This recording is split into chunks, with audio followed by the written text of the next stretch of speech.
বন্ধুরা, আশা করি তোমরা সবাই ভালো আছো। তোমার চ্যানেলে তোমাদের সবাইকে স্বাগতম। তো আর কিছুদিন পরেই রয়েছে সেকেন্ড ইউনিট টেস্ট পরীক্ষা। তো সেকেন্ড ইউনিট টেস্ট পরীক্ষার জন্য আমাদের মূল কোন কোন অংশ পড়তে হবে, কোন কোন অংশ থেকে আমাদের প্রশ্ন আসবে এবং কোন প্রশ্নের মান কেমন, তার সঙ্গে কোন কোন প্রশ্নগুলো আমাদের সব থেকে বেশি ইম্পর্টেন্ট বা টিচাররা যখন প্রশ্ন করেন তখন কোন কোন প্রশ্নগুলোকে বেশি চুজ করেন, তার সম্পূর্ণ প্রশ্ন সংকলন তোমাদের সামনে তুলে ধরবো। এবং মনে রাখবে, যে প্রশ্নগুলো তোমাদের সামনে তুলে ধরছি সেই প্রশ্নগুলো মধ্যেই কিন্তু তোমরা তোমাদের সেকেন্ড ইউনিট টেস্টের পরীক্ষার প্রশ্ন পাবে। একটা কথা মনে রাখবে, প্রত্যেকটা বিষয়ে আমাদের যে পরিমাণে শর্ট টাইপের প্রশ্ন রয়েছে, এই শর্ট টাইপের প্রশ্নের জন্য কিন্তু তোমাকে যেটা করতে হবে সেটা হচ্ছে বইকে ভালোভাবে প্র্যাকটিস করতে হবে। বইকে তুমি যদি কুটিয়ে প্র্যাকটিস না করো তাহলে কিন্তু শর্ট কোশ্চেনের ক্ষেত্রে সত্যিই একটা বড় রিস্ক হয়ে যাবে। তবে তোমরা তোমাদের যে মার্কেটে যে কোশ্চেন ব্যাংকগুলো পাওয়া যায় সেই কোশ্চেন ব্যাংকগুলো প্র্যাকটিস করতে পারো। বিভিন্ন কোম্পানির রয়েছে, তোমরা যদি সেগুলো প্র্যাকটিস করো অনেক গেইনার হবে, বিশেষ করে শর্ট টাইপের প্রশ্নের ক্ষেত্রে।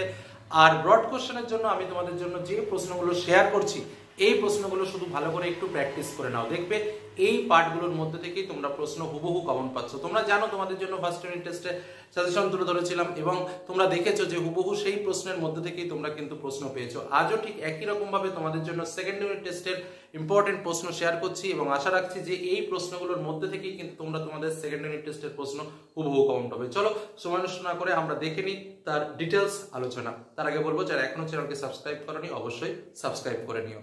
শুরু করা যাক নবম শ্রেণীর সেকেন্ড ইউনিট টেস্ট ভৌত বিজ্ঞান। তো তোমাদের প্রথমেই বলে রাখি, তোমাদের 5টা চ্যাপ্টারের পরীক্ষা হয় সেকেন্ড ইউনিট টেস্টে।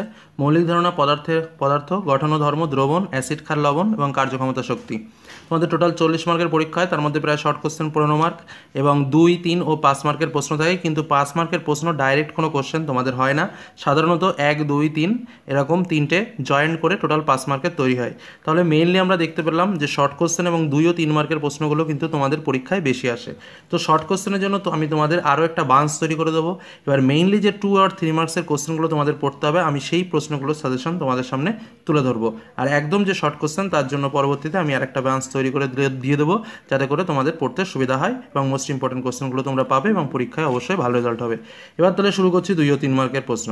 তো প্রথমেই তোমাদের একটা কথা বলে রাখবো, দেখো তোমাদের বইয়ে একটা চ্যাপ্টার আছে যেটা হলো দ্রবণ এবং কার্যক্ষমতা শক্তি। এই চ্যাপ্টার থেকে প্রচুর পরিমাণে এবং অ্যাসিড, ক্ষার, লবণ, এখান থেকে এই 3টে চ্যাপ্টার থেকে বিশেষ করে প্রচুর গাণিতিক প্রয়োগ বা অঙ্কগুলো রয়েছে ফিজিক্সে। তো এইগুলো কিন্তু তোমাকে প্র্যাকটিস করতে হবে। এগুলোর জন্য বই থেকে খুব ভালোভাবে প্র্যাকটিস করতে হবে অঙ্কগুলো, কারণ এখানে অঙ্ক বিভিন্ন রকমভাবে ডেটা চেঞ্জ করে আসে, এগুলোর কিন্তু সাজেশন করা সম্ভব না, এগুলো বুঝতে হবে। এবার যে অন্যান্য কোশ্চেনগুলো রয়েছে সেই কোশ্চেনগুলো কিন্তু আমি তোমাদের সামনে তুলে ধরছি, আর ওই অঙ্কগুলোর জন্য টেক্সট বুক ভালো করে ফলো করবে, তাহলে অবশ্যই তোমরা সাকসেস হবে। প্রশ্নগুলো দেখে নাও। প্রথম যে প্রশ্নটা রয়েছে, গ্যাসের মোলার আয়তন গণনার সময় নির্দিষ্ট উষ্ণতা ও চাপের উল্লেখ করা হয় কেন? সাম্যাবস্থায় বস্তুর ভাষণের দুটি শর্ত লেখো বা ভাষণের দুটি শর্ত লেখো। কার্যহীন বল কি উদাহরণ দাও। জাহাজ জলে ভাসে কোন নীতির ওপর আলোচনা করো বা নীতিটি আলোচনা করো। বলের দ্বারা কার্য বলতে কী বোঝো। প্রশমন বিক্রিয়া কি? একটি অ্যাসিড লবণ, একটি ক্ষারীয় লবণের উদাহরণ দাও। দ্রবণের সংজ্ঞা দাও। মোলার আয়তন কাকে বলে? এসটিপিতে 2.2 গ্রাম কার্বন ডাইঅক্সাইড গ্যাসের আয়তন নির্ণয় করো। এসটিপিতে 89.6 লিটার, অ্যামোনিয়াতে কত গ্রাম এবং কত গ্রাম অণু অ্যামোনিয়া আছে। সংকেত ভর কি? একটা সংজ্ঞা। আপেক্ষিক আর্দ্রতা বলতে কী বোঝো। শিশির জমার দুটি শর্ত লেখো। ভরবেগ ছাড়া কোনো বস্তুর শক্তি থাকা সম্ভব কি? ব্যাখ্যা করো। বা আর কি? একই সঙ্গে সাইফনের কার্যনীতি ব্যাখ্যা করো। ভেরি ভেরি ইম্পর্টেন্ট কোশ্চেন তোমাদের এবার ক্লাস 9 সেকেন্ড ইউনিট টেস্টে। ব্যারোমিটার কীভাবে আবহাওয়ার পূর্বাভাস দেয়? তবে দেখো, ধারারেখ প্রবাহের ক্ষেত্রে চাপ শক্তি, গতিশক্তি এবং স্থিতীয় শক্তির মধ্যে সম্পর্ক নির্ণয়কারী নীতিটি বিবৃতি করো। নিউটনের দ্বিতীয় গতিসূত্র থেকে বলের সংজ্ঞা দাও। Very very important question. Antacid কাকে বলে? উদাহরণসহ লেখো। তরলের গ্যাসের দ্রব্যতার ওপর উষ্ণতা ও চাপের প্রভাব আলোচনা করো। তারপরে সান্দ্রতাঙ্ক কি? প্রান্তীয় বেগের রাশিমালা প্রতিষ্ঠা করো। সংরক্ষী ও অসংরক্ষী বল কি? Very very important question. সংরক্ষী ও অসংরক্ষী বল কি? স্টোন ক্যান্সার কি? সংকেত ভর কি? Very very important. সংকেত ভরটার আগেও আমি একবার দিয়ে দিয়েছি। যাই হোক, স্টোন ক্যান্সার কি? সংকেত ভর কি?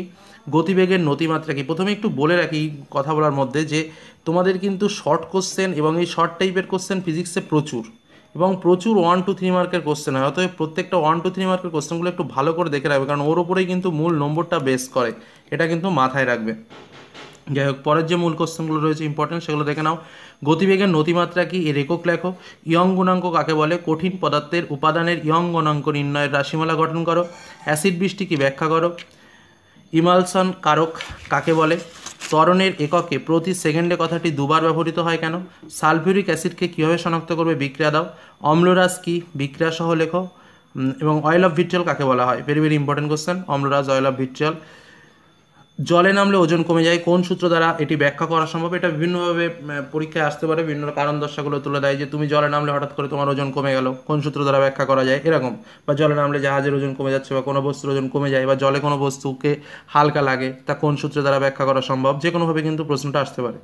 পরটা দেখো, অ্যাটোমাইজার যে নীতির উপর কাজ করে তার সম্পর্কে লেখো ও গাণিতিক রূপটি প্রতিষ্ঠা করো। এবং লাস্ট, একটি স্প্রিং একটি স্প্রিং তুলায় প্রযুক্ত বল ও তার দৈর্ঘ্য বৃদ্ধির সমন্বয়ে গঠিত ধ্রুবক রাশিটির সম্পর্কে লেখো।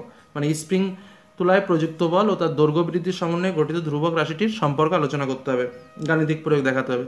তো এইগুলো কিন্তু তোমাকে অবশ্যই করতে হবে। এই 28টি কোশ্চেন আমি তোমাদের জন্য সিলেকশন করেছি, এগুলো কিন্তু অবশ্যই করবে। এবং তারপরে আমি যেটা লাস্ট একটা কোটেশন দিয়ে দিয়েছি, এর সঙ্গে কিন্তু বইয়ের গাণিতিক প্রয়োগগুলো তোমাকে মাস্ট করতে হবে, কারণ ফিজিক্সের পরীক্ষায় সেকেন্ড ইউনিট টেস্টে প্রথম আমি বললাম যে 3টে চ্যাপ্টার, সেই 3টে চ্যাপ্টার থেকে তোমাদের কিন্তু গাণিতিক প্রয়োগ আসবেই।